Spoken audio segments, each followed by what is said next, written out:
The beginning of this story starts at the end of another story. Back in 2020, we began a unique journey, a journey that would begin in a country with rich culture, wild train rides, and snakes. Why does there have to be snakes? Sri Lanka was a country filled with adventure and wild animals. And after 2 weeks in this wonderful country, we said our goodbyes to our newly found friends, hopped on a plane, and spent the next 5 days on a magical island in the middle of the Maldives. Now it was time to go home. We decided to have a 4-day layover in the Middle East. We landed in the United Arab Emirates. This last leg of our trip would put us right in the middle of Dubai, a modernized wonder city of the world. So find someplace comfy to sit at, grab yourself that favorite meal, and let's go on an adventure together. A Stein venture.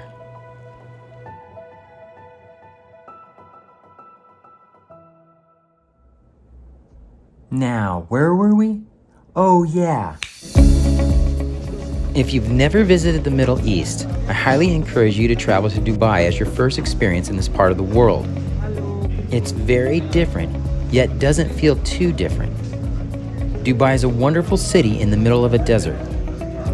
Our first stop is the Dubai Spice and Gold Souk. This place is amazing. It's huge. I just love wandering the labyrinth searching for great deals. And you definitely can find some really good deals. But remember, your middle name is haggle. Never go with the first price they offer you. Our favorite thing we found at the souk was chocolate-covered dates. Very good. They were so delicious.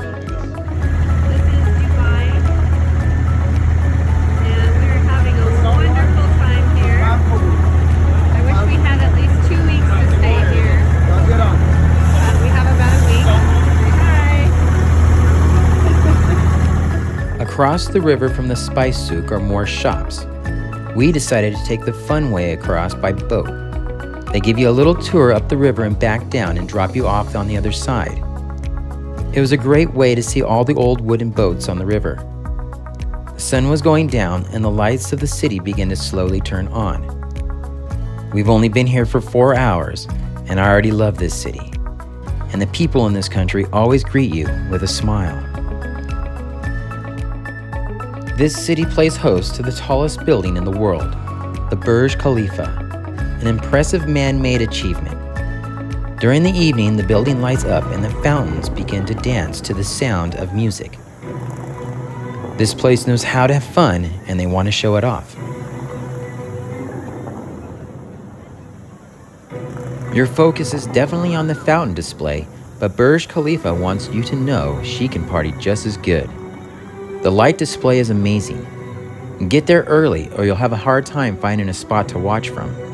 It fills up fast.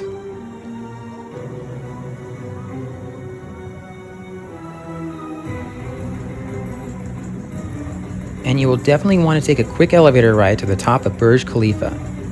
There, you will get a wonderful 360-degree view of Dubai. It's spectacular.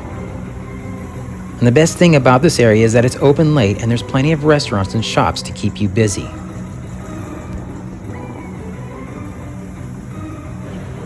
Connected to the world's tallest building is the world's biggest mall. And within the world's biggest mall is the world's biggest aquarium tank. The aquarium was a wonderful treat. This is your chance to see some pretty unique tropical fish from around the world. And since it's such a big tank, you'll also see some big sharks. Give yourself 2 to 3 hours to roam around the translucent halls and look for the jellyfish too. I have a tendency to drop into a deep stare. These creatures are amazing.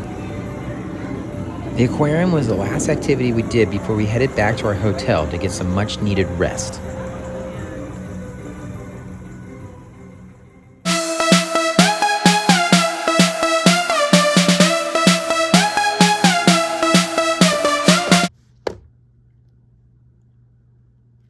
What could possibly be worth getting up this early for? How about a desert safari? Today we would tie our scarves around our head and jump into a 4-wheeled Jeep to rip through the dunes of the Dubai desert. This is a unique Jeep though, one from the far-off past. Let's make sure we wave to the camera and we're off. Our first stop was a lonely waterhole filled with desert antelopes, giving us the normal stare down of curiosity. We've been looking forward to this safari our whole trip since the day we booked it. Similar to Wadi Rum in Jordan, we'll tear through the soft sand of the Dubai desert and end up at a camp stargazing at night. The Dubai desert was a wonderful experience, especially in an open-air Jeep. We went in January, so the weather was perfect. Warm during the days, cooler at night, so make sure you bring a jacket. The desert is massive, but the biggest difference between this desert and Wadi Rum is there are no mountains. The only way to see the beauty of this desert from above is by hot air balloon. Or if you have a fancy drone, that would work as well. We decided later on we would fly back to the city by way of the 20-passenger balloon. But first we stop at a quick rest area for drinks and an awesome falcon show. This beautiful bird put on quite a show for all to see. It's amazing what these animals can do when trained. After the wonderful matinee, we hopped back into our vehicle and ventured a couple miles to our final destination, our sleeping quarters for the night. An authentic Arab camp in the middle of the desert. I couldn't wait to get here to experience this part of the world's culture. Maybe doing a little stargazing and enjoying the open-air food buffet. After the meal, we got a little entertainment. Some of us even participated. This was my chance to shine in the spotlight. I always thought I was a good musician.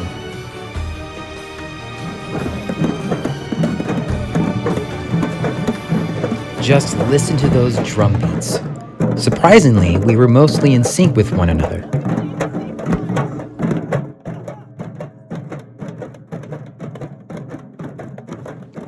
This was definitely a great experience, and if you're ever in Dubai, I highly recommend it.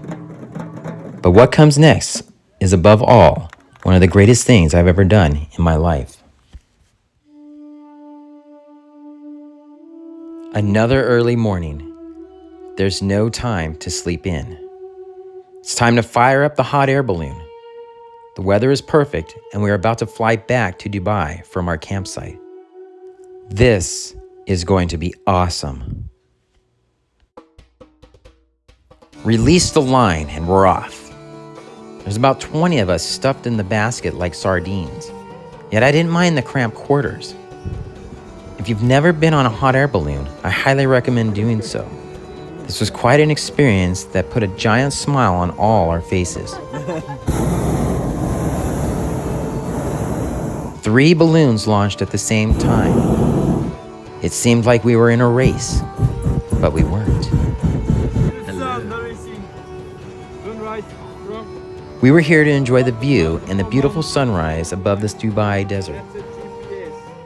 It was peaceful up here. And from here you can see just how massive this desert really was. We were treated with a special surprise. A hawk was on board and performed a flyover. It was so cool.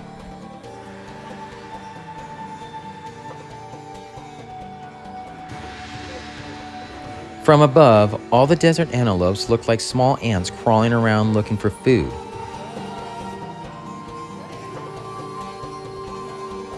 The sand dunes were on display as far as the eye can see. It reminded me of an ocean. You can see the waves throughout the sand. The closer we got to Dubai, the more populated it got. It was a peaceful ride through the skies. Now it was time to land. And as a precaution from our captain, he told us to lean back and hold on. It's going to be a bumpy landing, which it was. But we all made it down without a scratch. Even the hawk kept his balance on his owner.